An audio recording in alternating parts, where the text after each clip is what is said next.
جو دوسری لازم جو چیز ہم نے پکڑنی ہے وہ یہ ہے کہ حق چھپانے والوں کے لیے اللہ رب العالمین نے عذاب، دردناک عذاب تیار کر کے رکھا ہے۔ رسول پاک صلی اللہ علیہ وآلہ وسلم کی حدیث مبارکہ بھی ہے اس پر۔ اللہ کے رسول صلی اللہ علیہ وآلہ وسلم نے یہ فرمایا تھا کہ اگر کوئی شخص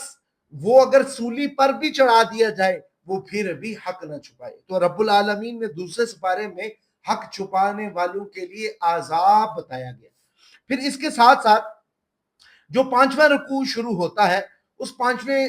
رکوع کے اندر اللہ رب العالمین نے قصاص کے معاملات کو بتایا ہے، اور جس طرح کہ اللہ کے رسول صلی اللہ علیہ وسلم نے بھی قصاص کی حدود کو مقرر کیا ہے، قرآن نے خود مقرر کیا ہے وَقَتَلَ أَنَّ النَّفْسَ بِالنَّفْسِ وَالْعَيْنَ بِالْعَيْنِ وَالْأُذُنَ بِالْأُذُنِ۔ اسی طریقے سے اللہ رب العالمین نے دوسرے سپارے کے اندر یہ فرمایا کہ آپ یہ دیکھیں کہ جس طرح آج کل قتل کی واردات بڑھ رہے ہیں، قتل عام ہو رہا ہے، ہر دوسرا آدمی کسی تیسرے آدمی کو قتل کر کے چلا جاتا ہے۔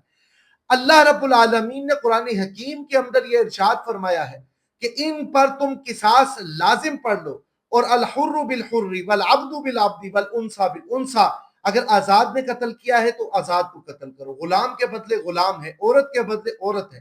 قصاص کو لازمی پکڑو اگر تم نے معاشرے کو سدھارنا ہے۔ تو جس وقت آپ کے ہاں قتل کی واردات بڑھنے لگی ہے اس کی وجہ یہ ہے کہ قصاص نہیں ہو رہا۔ اگر ایک دو آدمیوں کو قصاص کے روح سزائیں ہو جائیں تو یہ معاملہ ختم ہو سکتا ہے۔ جس وقت لوگوں کو یہ پتہ لگے کہ میں اگلے آدمی کو جو قتل کر رہا ہوں تو اس کے بدلے مجھے قتل کیا جائے گا، یہی قانون ہے، تو پھر کوئی آدمی کسی کو قتل نہیں کر سکے گا۔ والعین بالعین والاذن بالاذن والسن بالسن والجروح قصاص، اگر کسی نے کسی کو قتل کیا تو قتل کر دو، آنکھ پھوڑی آنکھ پھوڑ دو، کان کاٹا کان کاٹ دو، دان توڑا دان توڑ دو، والجروح قصاص، اور تمام کا تمام جو زخم ہے زخموں کے اندر قصاص ہے کہ جس طرح کا اس نے زخم دیا ہے اسی طریقے کا اس کو زخم دے دو۔ یہ اللہ رب العالمین نے قرآن میں فرمایا یہ قصاص ہے۔ اگر ہم اس قصاص پر آ جاتے ہیں تو اس برائیوں، ان تمام برائیوں سے ہم کیا کر لیں گے؟ اپنے آپ کو بچا لیں گے۔ پھر اسی طریقے سے